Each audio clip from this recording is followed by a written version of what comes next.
नमस्कार दोस्तों, स्वागत है आप सभी का मेरे YouTube चैनल मैथ माइंड पे। मैं अंकेश कुमार आप सभी का स्वागत करता हूं। आज है 27 तारीख 5वां महीना 2025। Gayatri quiz contest Bhagalpur daily set जो बिहार एसएससी का शाम 5 बजे चलते हैं, उसके मैथ क्वेश्चन का डिस्कशन या सॉल्यूशन लेके हम इस वीडियो में आए हैं। तो चलिए हम लोग देखते हैं मैथ का क्वेश्चन। तो 1 नंबर आज मैथ का क्वेश्चन क्या है। एक व्यक्ति सोनपुर मेले में 2 घोड़े प्रत्येक को 14,000 रुपये में बेचता है। एक पर उसे 15% का लाभ होता है, परंतु दूसरे पर 15% की हानि होता है। तदनुसार उसे पूरे व्यापार में कितना लाभ या हानि होगा। तो चलिए अब इसका सॉल्यूशन देखते हैं। अब देखते हैं कि 1 नंबर में तो ये एसपी हम लोग को एसपी यानी कि विक्रय मूल्य क्या है, समान दे दिया है। दोनों का विक्रय मूल्य क्या है, समान है। समान है तो कितना कितना है, 14,000 है, समान है। अब कहता है एक को x% लाभ पे बेचा जाता है। एक को x% लाभ पे और एक को क्या कहता है x% के हानि पे बेचते हैं, यानी कि लॉस पे बेचते हैं। तो अगर एसपी समान हो और एक को x% लाभ पे दूसरे को x% हानि पे बेचे, तो इसके लिए डायरेक्ट सूत्र होता है -x² 100% हमेशा हानि होता है। हमेशा क्या होता है, हानि होता है। ये माइनस का चिन्ह हानि दिखाता है। अगर हानि लिखेंगे तो माइनस नहीं लिख सकते हैं, अगर माइनस लिखेंगे तो हानि नहीं लिखेंगे। तो हम क्या लिख दिए, x² 100% हमेशा हानि होता है। तो अब देखो यहाँ रेट है, रेट परसेंट कितना, 15% का प्रॉफिट हो रहा है और 15% का लॉस हो रहा है। तो यहाँ हो जाएगा, तब क्या हो जाएगा, 15 का स्क्वायर बटे 100%।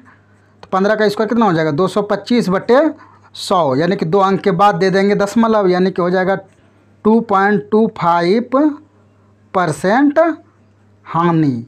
यही हमारा उत्तर होगा। तो चलिए अब 2 नंबर क्वेश्चन देखते हैं। 2 नंबर क्वेश्चन क्या है, कहता इनमें से कौन सा भिन्न है जो 3/4 से बड़ा परंतु 5/6 से कम है। 1/2, 2/3, 4/5, 9/10। तो चलिए इसको सॉल्व करते हैं। कहता है कितना से बड़ा होना चाहिए, ये 2 नंबर क्वेश्चन है। कहता 3/4 से बड़ा हो लेकिन 5/6 से छोटा होना चाहिए। कौन सा भिन्न होगा ऐसा, तो भिन्न का हमारा मान दिया है, पहला 1/2 है, दूसरा है 2/3, तीसरा है 4/5 और है 9/10। तो चलिए सॉल्व करते हैं। अगर इसको भाग देते हैं, भाग देते हैं तो ये आ जाएगा 0.75। कितना आ जाएगा, 0.7। इसको भाग देंगे 6 8 48, फिर आ जाएगा 2 6 18, 6 18, ऐसे चलते रहेगा, इतना आ गया। ठीक, अब देखना है इसके और इसके बीच में कौन है। अब इसका मान जानते हैं कितना होता है, 0.5। अब देखो 0.5 0.7 से बड़ा है कि छोटा है, छोटा है, इसलिए हमारा यह आंसर नहीं हो सकता है। ठीक, अब 2/3 देखते हैं। अब 2/3 का हम लोग वैल्यू क्या जानते हैं कि 0.66, ऐसे डॉट डॉट चलती रहेगा। अब देखो 0.6 भी क्या 0.7 और 0.8 के बीच में है, नहीं है, तो यह भी आंसर नहीं हो सकता है। अब देखो इधर लास्ट का ऑप्शन, अगर इसको करेंगे तो ये कितना हो जाएगा, 0.9 होगा। अब क्या 0.9, 0.75 और 0.83 के बीच में है, नहीं है, इसलिए यह भी आंसर नहीं होगा। अब देखते हैं ये, तो ये बचा, तो ये आंसर होगा। अब इसको भी कर लेते हैं, 5 8 40, 0.8। अब देखो 0.8 इन दोनों के बीच में है या नहीं, 0.7 से ज़्यादा है, 0.8 से कम है। कैसे जानेंगे कम, क्योंकि देखो यहाँ देखो 0.833 चल रहा है, यहाँ सिर्फ 0.8 है, इसलिए हमारा आंसर क्या हो जाएगा, बाउल नंबर। तो चलिए अब तीसरा क्वेश्चन देखते हैं। तीसरा क्वेश्चन क्या कहता है, कहता है 1 वर्ष में 5,000 रुपया बढ़ के 5700 रुपया हो जाता है, तो तदनुसार 5 वर्ष बाद साधारण ब्याज की दर पर, उसी साधारण ब्याज की दर पर इतना रुपया बढ़कर कितने रुपया हो जाएगा। तो सबसे पहले देखो कहता है कितना, 3 नंबर सवाल कहता है 5,000 रुपया धन था और 1 वर्ष में कितना हो गया, 5700 हो गया, यानी कि कितना बढ़ गया, तो ये 700 कहने का मतलब ब्याज भी रहेगा, ब्याज मिला होगा। ब्याज बराबर क्या होता है, मूलधन गुना समय गुना दर। मूलधन कितना हो गया 5000, समय 1 वर्ष बोला है, मूलधन गुना समय गुना दर। दर तो पता ही नहीं है, वही तो निकालना है। मूलधन गुना समय गुना दर बटे 100। ये आ गया मूलधन गुना समय गुना दर बटे 100। ठीक है, तब ये कटा देते हैं। 2 0 2 0 1 0 1 0 5 14 5 70, यानी कि रेट कितना आ गया 14%। यहाँ से हमारा रेट निकल गया 14%। ठीक, अब जब रेट निकल गया 14%, तो हमको बोला है 5%, यानी कि अब जो सेकंड कंडीशन बोला है मूलधन कितना है, प्रिंसिपल कितना है हमारा 7000 रुपया है। अब कहता है टाइम कितना दे दिया है 5 वर्ष दे दिया है, और रेट तो हम लोग जान गए 14% है, क्योंकि उसी रेट पे बोला है। तो अब बोलता है 5 वर्ष बाद यह धन कितना हो जाएगा। तो देखो ब्याज बराबर होता है RT%, यानी 14 पंचे आ गया 70%। 70% का फ्रैक्शन क्या होता है 7/10। अब कहता है ये देखो नीचे होता है प्रिंसिपल और ये होता है ब्याज, तो यानी कि ये जूट के कितना हो जाएगा मिश्रधन 10 + 7 यानी कि 17 यूनिट। अब 10 यूनिट का वैल्यू हमको दिया है, कितना दिया है 10 यूनिट का 7000। 10 यूनिट का है 7, तो 1 यूनिट 700, तो हमको कितना यूनिट चाहिए 17 यूनिट। तो इसको कर देंगे 700 से गुना, 17 सत्ते 19 से 19 हो गया, 00 दे देते हैं 00। तो ये इतना हमारा क्या हो गया आंसर हो गया। अब अगला प्रश्न देखते हैं 4 नंबर। 4 नंबर कहता है उन 3 क्रमागत संख्याओं का गुणनफल कितना होगा जिनका योग 15 है। तो गुणनफल हमसे पूछा, योग दे दिया है 15, लेकिन संख्या कैसा है क्रमागत, तो हम लिखते हैं क्रमागत। अगर मान लेते हैं पहली संख्या x है, तो दूसरी संख्या क्या होगा x + 1 होगा, तीसरी क्या होगा x + 2 होगा। अब इन तीनों का योग कितना दे दिया है 15, तो हम भी कर देते हैं योग कर देते हैं। तो 3x + 3 = 15, इसलिए 3x बराबर 12, यानी कि ये जाएगा 15 में -3 हो गया, 3x बराबर हो गया 12। तो x बराबर हो गया 3 चौके यानी कि 4। अगर पहली संख्या 4 हो गया तो दूसरी संख्या 5 हो गया, तीसरी हो गया 6। अब इन तीनों का मल्टीपल हमसे पूछा है, क्या पूछा है मल्टीपल। तो चलिए हम लोग मल्टीपल निकाल देते हैं। तो 6 पंचे 30, 3 चौके 12 यानी कि 120। 120 हमारा उत्तर हो गया। अब अगला प्रश्न, अगला प्रश्न क्या कहता है 5 नंबर, 2 अर्धगोलाकार बर्तनों की धारिता का अर्थ होता है आयतन 6.4 लीटर तथा 21.6 लीटर है, तदनुसार उनकी आंतरिक त्रिज्या का अनुपात कितना होगा। किसका निकालना है त्रिज्या का अनुपात। तो यहाँ आपको कितना नंबर 5 नंबर हमको दिया है अर्धगोले की धारिता। अर्धगोले यानी पहले गोले की धारिता का मतलब आयतन। गोले का आयतन क्या होता है अर्धगोले का आयतन, गोले का आयतन होता है 4/3 πr³। तो अर्धगोला बोला है तो अर्धगोले का आयतन होता है 2/3 πr³। ये तो एक का हुआ, एक तो एक पहले वाले को 1 कर देते हैं, दूसरे वाले को क्या करेंगे 2/3 πr² है तो क्यूब।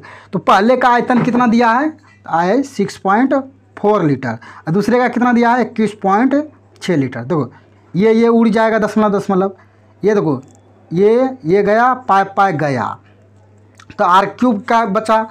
तो अब देखो ये कितना का क्यूब है 64 कितना का क्यूब है, तो r का मान हो जाएगा 4 और फिर r1 का मान हो जाएगा 4, क्योंकि 4 का क्यूब है, दोनों क्यूब हट जाएगा तो 4 आ गया r का वो मान। और r2 का कितना हो जाएगा तो 216 कितना जाएगा 6 का क्यूब है। अब इन दोनों का रेशियो 2 दूनी 4 2 तिहाई 6 2/3 है, या इसी को लग सकते हैं 2:3। यही हमारा उत्तर आ गया, त्रिज्या का अनुपात आ गया। चलिए अब अगला प्रश्न देखते हैं हम लोग। अगला प्रश्न हमारा क्या है, कहता है 6 नंबर कि 55 kg के एक मिश्रण में दूध एवं जल का अनुपात 7:4 है।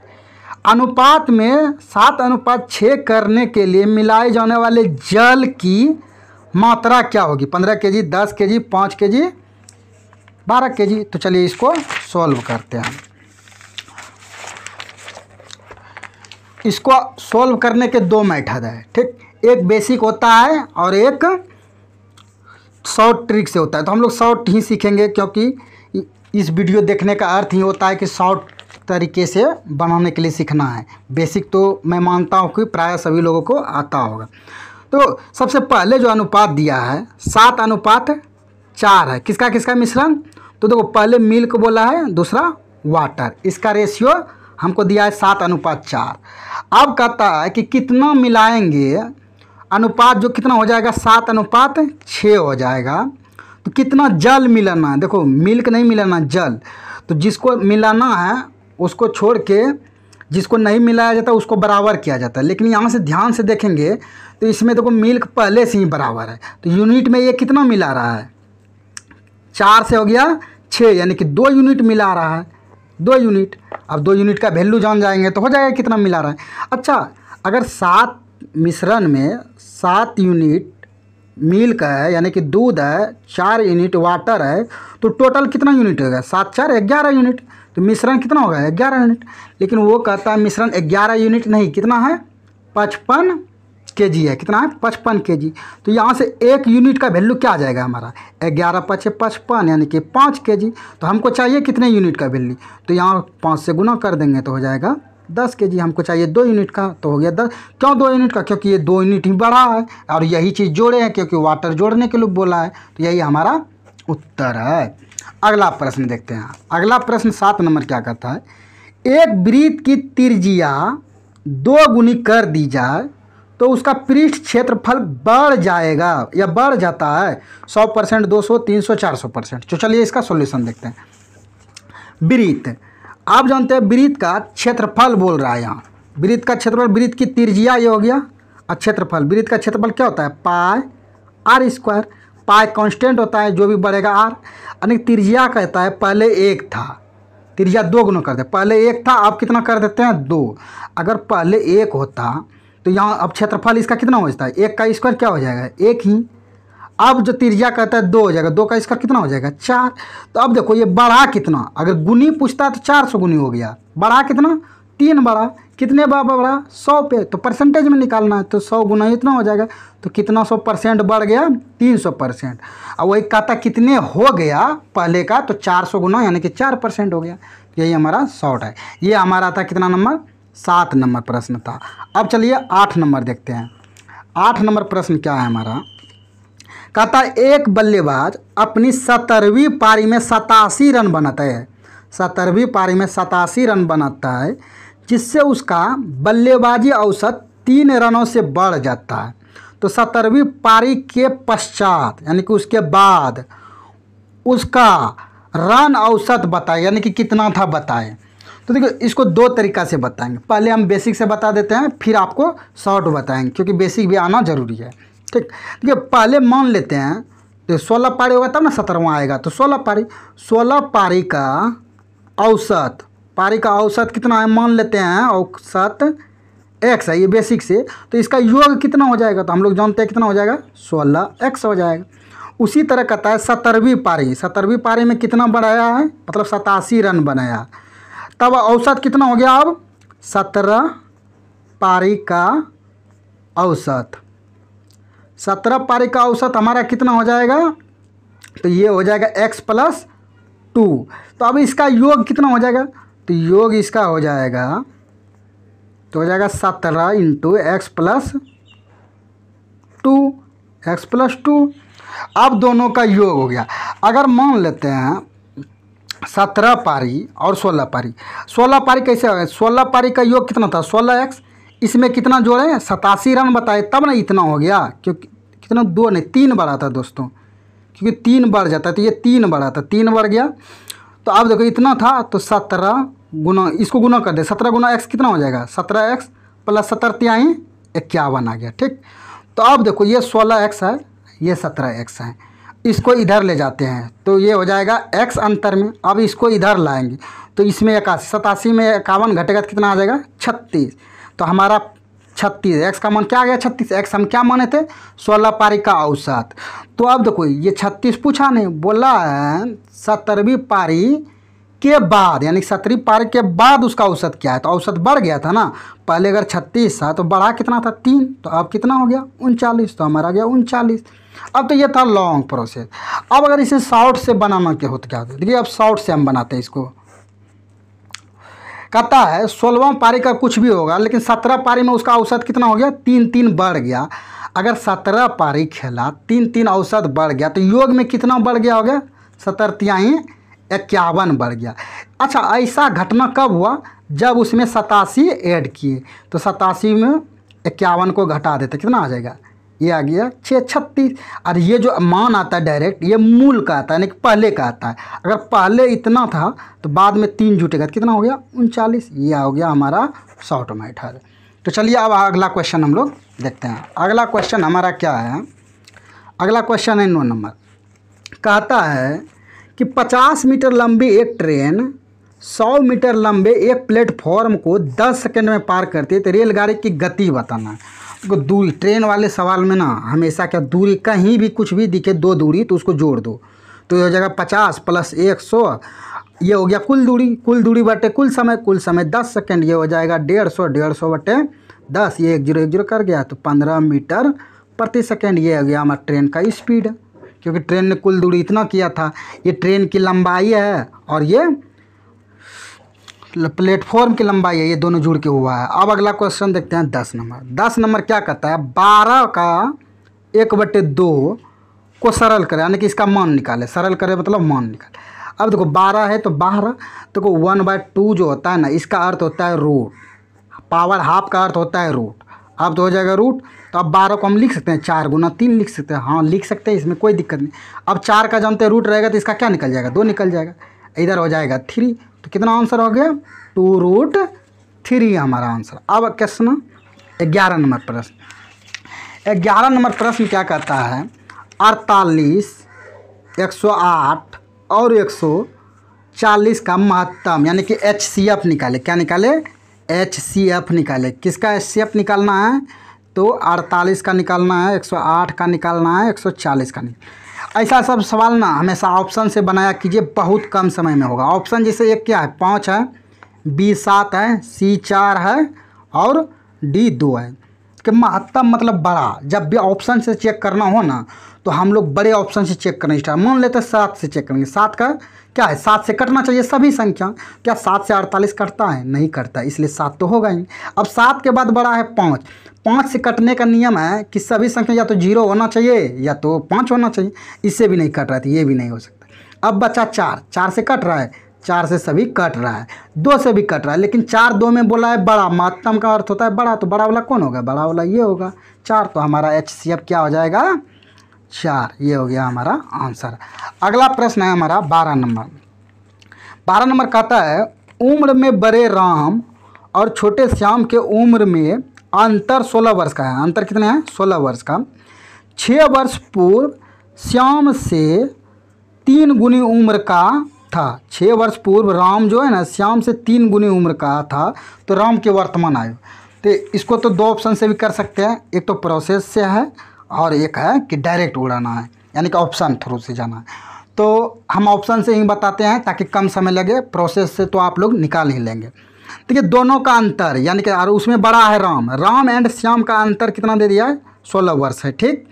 अब कहता है 6 वर्ष पूर्व, यानी कि 6 वर्ष पूर्व जो है ये राम की आयु, 6 वर्ष पूर्व राम की आयु श्याम से 3 गुनी हो जाएगी। राम एंड श्याम 3:1, यानी कि राम और श्याम का रेशियो 3:1 हो गया। यह कब का रेशियो है, वर्तमान से 6 वर्ष पूर्व का। तो अब वर्तमान आयु पूछा है, तो अब ऑप्शन से देखिए निकलते हैं। अगर मान लेते हैं राम की आयु पूछा है, राम की आयु वर्तमान में अगर 28 हो तो 6 वर्ष पूर्व कितना हुआ होगा, इसका आंसर 22 होगा। अगर 22 हुआ होगा, जो भी होगा 6 वर्ष पूर्व वह 3 का मल्टीपल होगा राम का आयु, कितने का 3 का। क्या 22 3 का मल्टीपल है, ये नहीं हो सकता है। ये नंबर का आने हमारा ख़त्म हो गया। अब बी नंबर ऑप्शन है हमारा 30। अगर 30 अच्छा है वर्तमान में राम का आयु, तो 6 वर्ष कितना होगा 24। क्या 24 3 का मल्टीपल है? हाँ सर है। तो ये हमारा ऑप्शन हो सकता है। अभी आगे चेक करना है। सी नंबर क्या है 32 है। अगर 32 को कहेंगे 6 वर्ष पूर्व, तो 6 वर्ष पूर्व कितना हुआ होगा? तो ये हो जाएगा 26। क्या 26 3 का मल्टीपल है? नहीं है। तो यह भी हमारा नहीं हो सकता है आंसर। अब अगला है 4 नंबर ऑप्शन। 4 नंबर है कितना 34।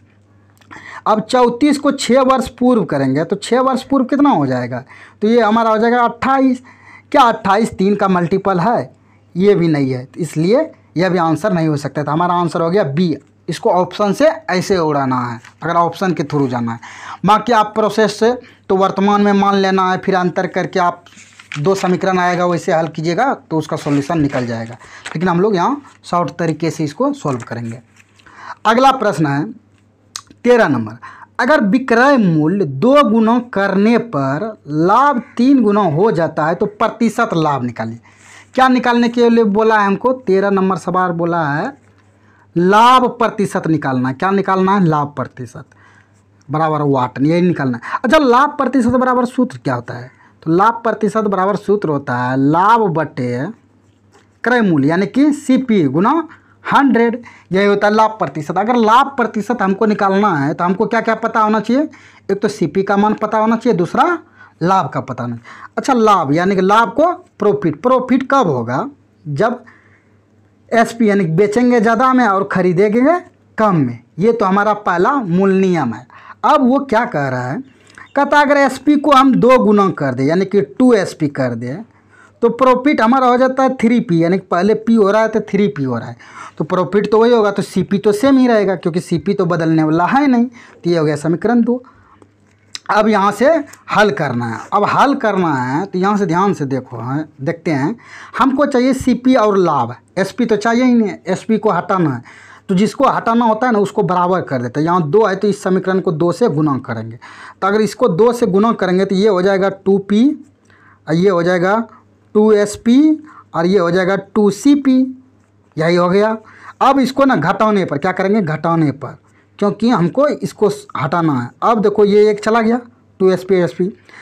अब -3P में 2P गया प्लस का तो आ जाएगा -P और यहाँ क्या हो जाएगा -2P वजह -CP, माइनस प्लस हो गया। ठीक, तो अब हो जाएगा P इंटू CP। रेशियो क्या हो जाएगा 1:1।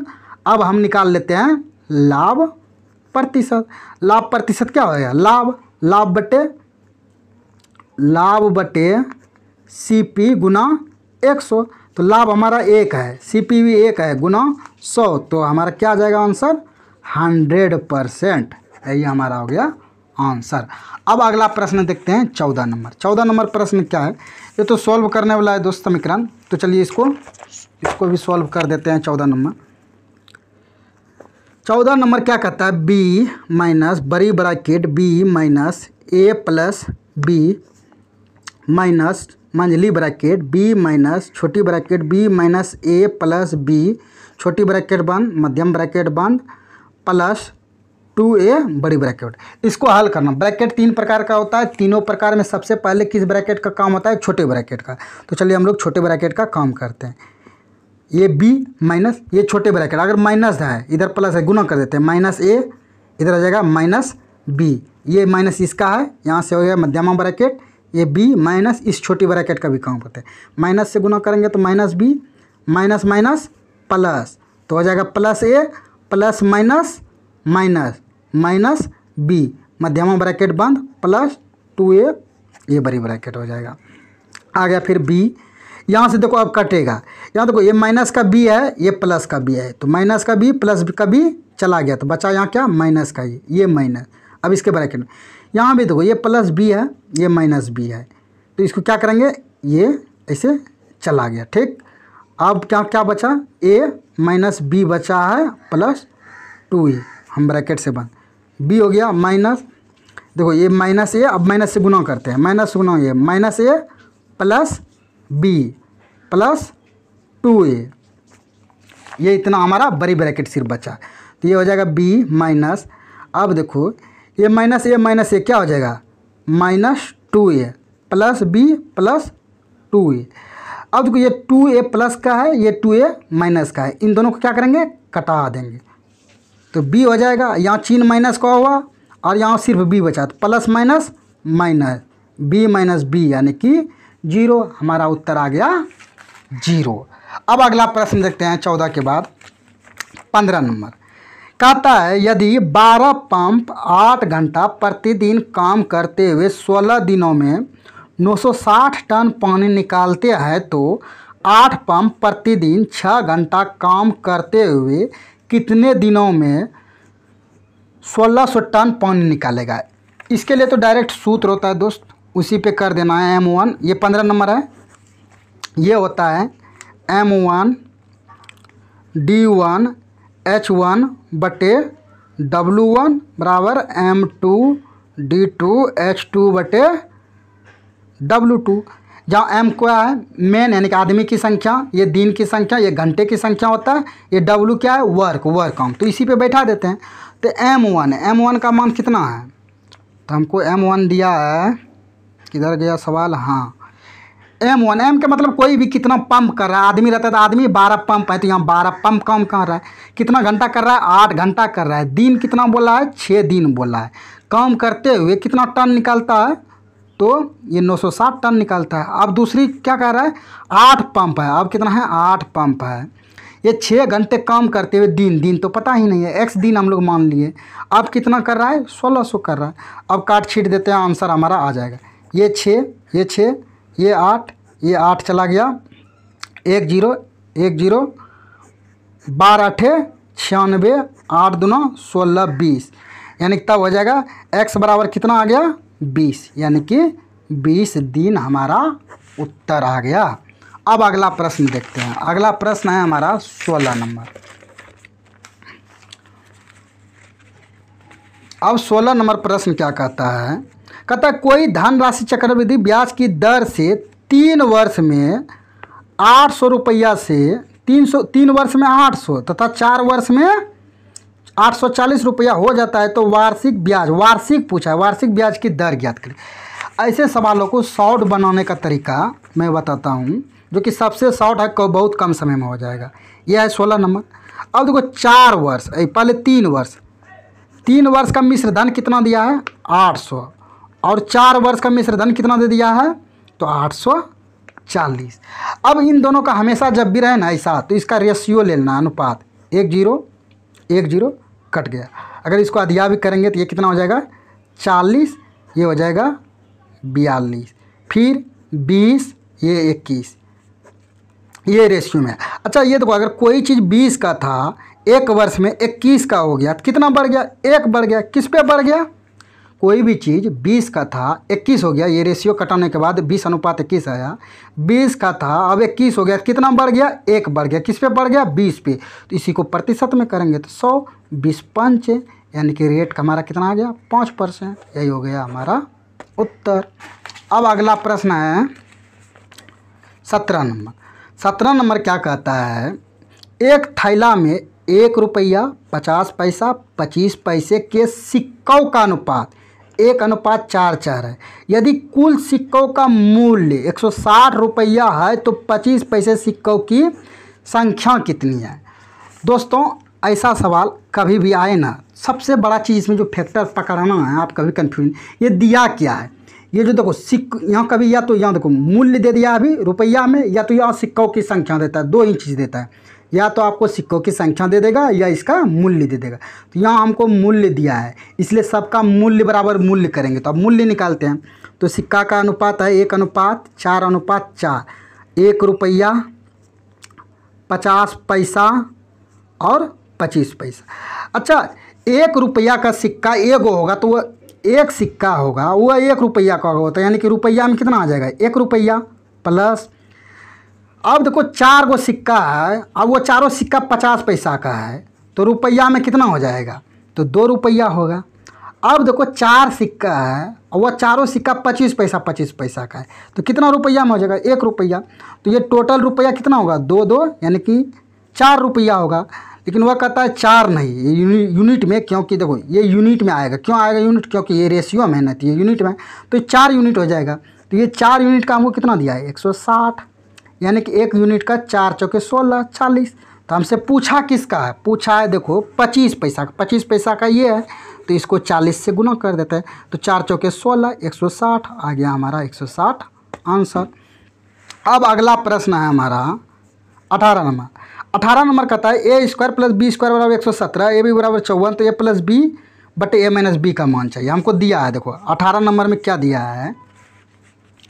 18 नंबर में ए स्क्वायर प्लस बी स्क्वायर का वैल्यू दे दिया है 117 और ए बी का वैल्यू दे दिया है 54। हमसे पूछा क्या है? ए प्लस बी बटे ए माइनस बी पूछा है। अब देखो ऐसा सवाल कभी रहे ना, आप अगर सूत्र लगा के हल करने जाएंगे बहुत सारा टाइम भी लग जाएगा, आपका टाइम खपा जाए। तो ऐसे सवाल को जब भी दिया रहे ना उसी से, तो ज़्यादातर यहाँ से निकालना। देखो ए बी दिया, ए बी का मल्टीपल हुआ, मतलब ये 2 संख्या का गुणनफल है। तो 2 संख्या का गुणनफल कौन कौन होगा ऐसा देखना है। होने का तो बहुत सारा होगा, लेकिन हमको ऐसा देखना कि सेटिस्फाई। हम कर देते, मान लेते हैं 9 और 6, 6 नमा 54 या 9 छाकी 54 हो जाएगा। अच्छा मान लेते हैं अगर ये वाला होगा कि नहीं होगा, ये कैसे जानेंगे? तो इन दोनों का स्क्वायर करके जोड़ते हैं। 9 नमा क्या हो जाएगा?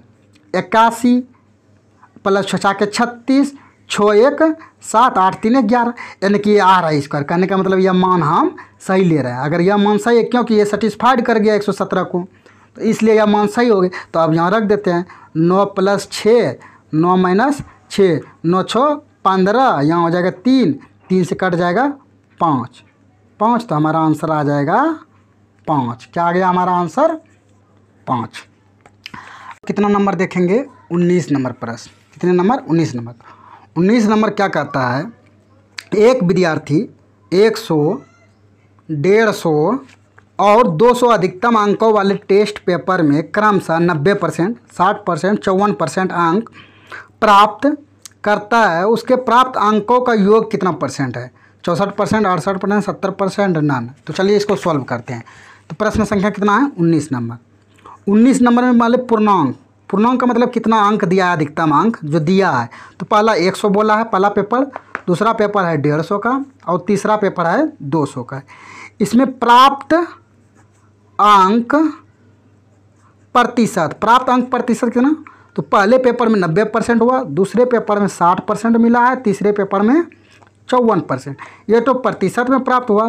तो अंक जो मिला है संख्या में, संख्या में अंक, संख्या में अंक कितना हुआ? तो 100 का 90% कितना हुआ? 90। उसी तरह 150 का 60% कितना आ जाएगा? 90।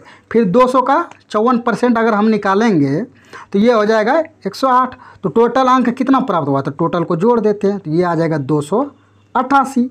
अब कहता है कि कितना प्राप्त हुआ? प्राप्त हुआ 288। अच्छा कितना पे प्राप्त हुआ? तो ये है टोटल पूर्णांक हमारा। तो 2 1 3 1 4, यानी कि 450 पे कितना प्राप्त किया है? 288। तो इसको प्रतिशत में कितना हुआ? तो 100 से मल्टीप्लाई कर देंगे। 1 0 1 0, 5 नामा 45, 5 दूनी 10, 9 तिहाई 27, 9 दूना 18, 32 दूना 64% आ गया हमारा आंसर। अगला प्रश्न अब देखते हैं 20 नंबर। 20 नंबर क्या होता है? कहता है, पहले इसको देख लेते हैं।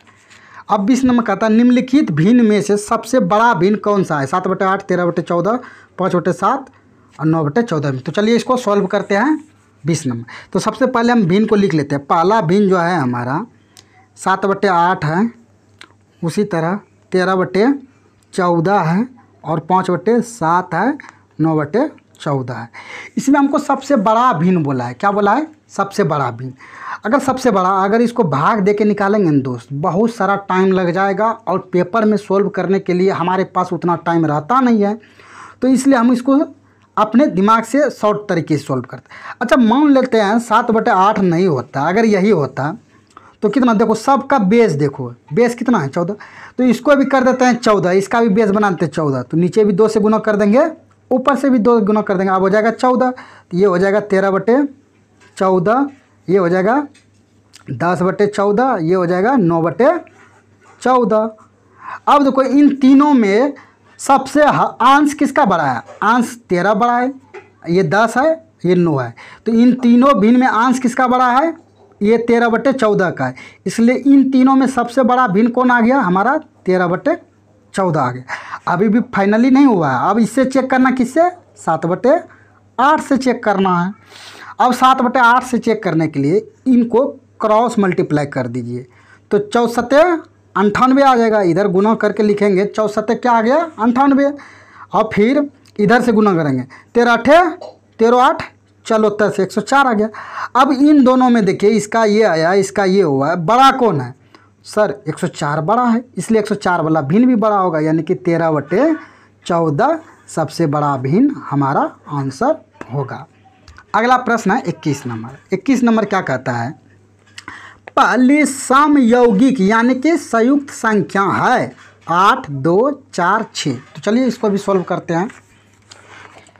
इससे पहले एक दो चीज़ आपको जानकारी होनी चाहिए, 21 नंबर पढ़ने से पहले जानकारी। देखिए संख्या नाम दो प्रकार, एक संख्या हम लोग जानते हैं ऋण संख्या होता है, क्या होता है? ऋण संख्या। और दूसरा होता है यौगिक संख्या। क्या होता है? ऋण संख्या, यौगिक संख्या।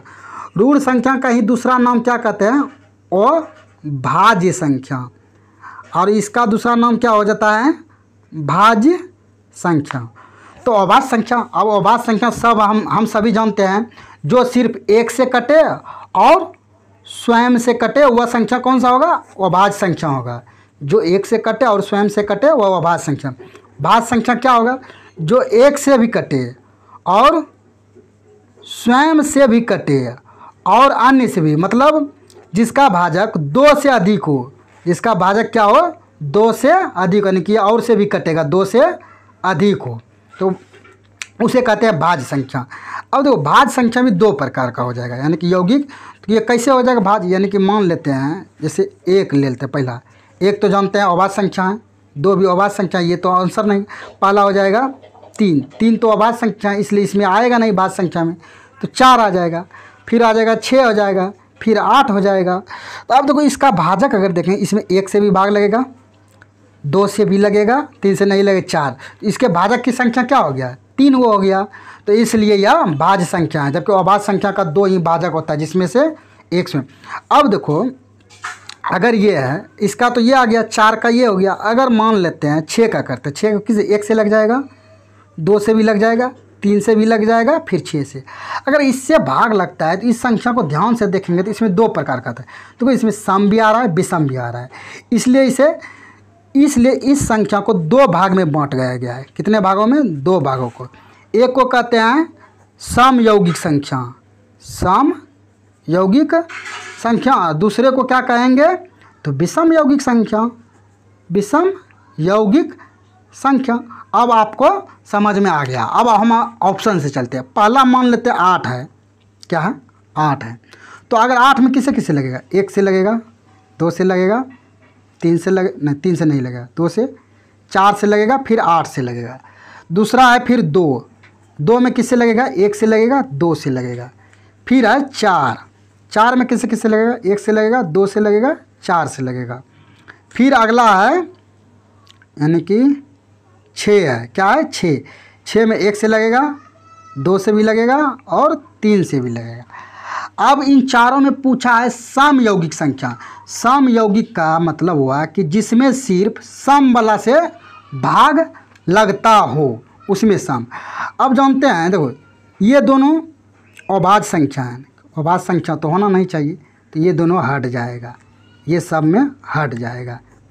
अब बचा यहाँ देखो 4 है, 3 है, यहाँ 4 है, 8 है। अब इनमें से कौन होगा? इसमें तो सर देखिए सम वाला 4 भी है, यहाँ से 4 8 है, ये दोनों भी हो सकता है, ये हमारा दोनों हो सकता है। लेकिन प्रश्न को पढ़ने पर बोला है पहली, तो पहली तो 4 वाला होगा, दूसरी ये हो जाएगा, इसलिए हमारा उत्तर हो जाएगा 4 यहाँ से। तो चलिए अगला प्रश्न देखते हैं। अगला प्रश्न कहता है सीता और गीता की आय का अनुपात 5:3 है। यदि सीता और गीता क्रमशः 1200 रुपया और 900 रुपया बचाती है तो उनके व्यय का अनुपात 2:1 हो जाता है या 1 है, तो सीता की आयु ज्ञात कीजिए। 3000, 3200, 2700, 2100 रुपया। चलो इसके सॉल्व करते हैं। प्रश्न है हमारा तो 22 नंबर प्रश्न है। 22 नंबर प्रश्न क्या कहता है? देखो पहले सीता है और गीता है, इनके इनकम का रेशियो दिया है, कितना दिया है 5:3 दिया है। इसके एक्सपेंडिचर का रेशियो कितना है 2:1 है। और इसका सेविंग यानी कि बचत कितना है, तो इसका है 1200, इसका है 900 रुपया। ऐसा सवाल कभी भी रहे तो इसे शॉर्ट बनाने के लिए सबसे क्या करेंगे, ये हो जाएगा मल्टीपल करेंगे, तिरछा गुना करेंगे, ठीक। तो देखो ये 3 दूना क्या, ये पहले 5 गुना 1 क्या हो जाएगा 5, यहाँ लिख देते हैं, ऊपर में मान लेते हैं 5, ठीक। उसी तरह 3 गुना 2 कितना हो जाएगा 6, तो ये हो गया 6। अब इन दोनों का अंतर कितना है, अंतर यानी कि डिफरेंस कितना है 1 यूनिट है, क्योंकि अनुपात में है इसलिए 1 यूनिट। अब इन दोनों का देखना है रेशियो, इसका इसको मल्टीप्लाई करना है, इसको इससे। 9 दूनी 1800 रुपया, कितना हो गया 1800 रुपया। अब फिर 12 गुना 1 1200 रुपया। अब इन दोनों का डिफरेंस, इनका डिफरेंस कितना है, इनका डिफरेंस यानी कि ये है 600 रुपया, कितना है 600, यानी कि यहाँ 1 यूनिट की वैल्यू कितना हो गया 600, 1 यूनिट का वैल्यू कितना हो गया 600। तो हमसे पूछा क्या है, सीता क्या है, सीता क्या यूनिट में कितना है 5 यूनिट, तो हमको 5 यूनिट की वैल्यू चाहिए, तो 6 से गुना कर देंगे, तो 6 5 30 यानी कि 3000 रुपया। तो आ गया सीता क्या है 3000 रुपया। अब अगला प्रश्न देखते हैं 23 नंबर। 23 नंबर प्रश्न कहता है, एक वर्ग का क्षेत्रफल एक आयत के क्षेत्रफल के बराबर है। यदि आयत की लंबाई 16 मीटर और चौड़ाई 9 मीटर है तो वर्ग का परिमाप निकालें। तो चलिए यहाँ बोला है 23 नंबर में कि वर्ग का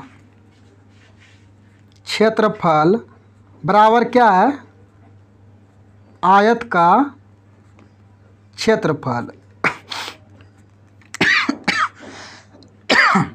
तो वर्ग का क्षेत्रफल बराबर क्या सूत्र होता है, हम जानते हैं भुजा स्क्वायर होता है, और इसका होता है लंबाई गुना चौड़ाई। तो यहाँ से भुजा का मान निकालना, किसका भुजा को, तो इधर हो जाएगा अंडर रूट, लंबाई का मान दिया है 16 और चौड़ाई का मान दिया है 9, तो इसलिए भुजा कितना आ जाएगा हमारा, तो यहाँ से निकलेगा 4 और इधर हो जाएगा 3, 4 तिहाई 12। तो अब जानते हैं वर्ग का तब परिमाप क्या होता है, परिमाप बराबर सूत्र होता है वर्ग का परिमाप बराबर 4 गुना भुजा, तो 4 गुना 12 कितना हो जाएगा 48, तो हमारा आंसर आ जाएगा 48। अब ये 23 नंबर के बाद अगला है प्रश्न 24 नंबर, कहता है P+4 इंटू P+5 का गुणनफल क्या होगा। ये तो सिंपल सवाल है, इसको क्या कर देना है गुना कर देना है। तो ये कितना नंबर था हमारा 24 नंबर। कहता है P+4 इंटू P+5 का गुणनफल। जिसको यह भी सवाल गुना करने में प्रॉब्लम आए तो सबसे पहले कुछ नहीं, ये पहले ब्रैकेट है, ये दूसरा ब्रैकेट, पहले ब्रैकेट के पहले संख्या को P है, दूसरा ब्रैकेट को पूरा लिख देना है P+5। फिर यहाँ जो बचा P को छोड़ बचा क्या है +4 बचा, +4 के साथ P इंटू 5। अब इन दिन को मल्टीप्लाई कर देना है, P गुना P क्या हो जाएगा P स्क्वायर, +5 गुना P 5P, +4 गुना P 4P, +5 गुना 4 5 चौके 20, तो हो जाएगा P square plus 5P + 4P कितना हो जाएगा 9P + 20। तो यही हमारा उत्तर हो गया। अब अगला प्रश्न है 25 नंबर। 25 नंबर प्रश्न क्या बोलता है कि 6 घंटियाँ एक साथ बजना शुरू होती है, फिर 2 second 4 second 6 second 8 second 10 second 12 second के अंतराल में बजती है। 30 मिनट में वे कितनी बार एक साथ बजेगी। तो ऑप्शन है 4 बार 12 बार 16 बार 15 बार, ठीक। तो चलिए हम लोग इसको सॉल्व करते हैं। 25 नंबर देखिए 6 घंटियाँ हैं, कितने कितने सेकेंड 2 4 6 8 10 12, ये है, ये सेकेंड है। अगर ऐसा रहे इतना इतना सेकेंड बाद, तो सबसे पहले इन सब का एलसीएम ले लेना है। क्या ले लेना है एलसीएम। तो इन सब का एलसीएम कितना आ जाएगा 120 सेकेंड। ये क्या आ जाएगा 120 सेकेंड। इसको मिनट में बदलने के लिए 60 से भाग दे देंगे, तो ये आ जाएगा 2 मिनट। तो अब क्या कहता है देखो, चूँकि 2 मिनट में घंटे कितने बार बजता है, 1 बार बजता है। 2 मिनट में कितने बार, हमको कितना बार में बजवाना है 30 मिनट में पता करना है। तो देखो 30 2 का कितना गुना हो गया 2 का 15 गुना, तो इसलिए इसका कर दो 15 गुना। तो ये कितना बार हो जाएगा, 15 बार। अब तो ये 15 बार हो गया, 30 मिनट में 15 बार बजेगा, लेकिन एक बार तो पहले भी बजा है, तो वह एक बार जोड़ देंगे, इसलिए कितना बार हो जाएगा, टोटल हमारा 16 बार आंसर हो जाएगा। ये था 25 नंबर। आप आज के बिहार एसएससी के सेट का पूरा 25 का 25 के मैथ क्वेश्चन का सलूशन हम लोग देख लिए हैं। आज के लिए बस इतना ही। अब मिलते हैं अगले वीडियो में अगले दिन। अगर आपको वीडियो पसंद आए तो लाइक सब्सक्राइब ज़रूर करें। धन्यवाद दोस्तों।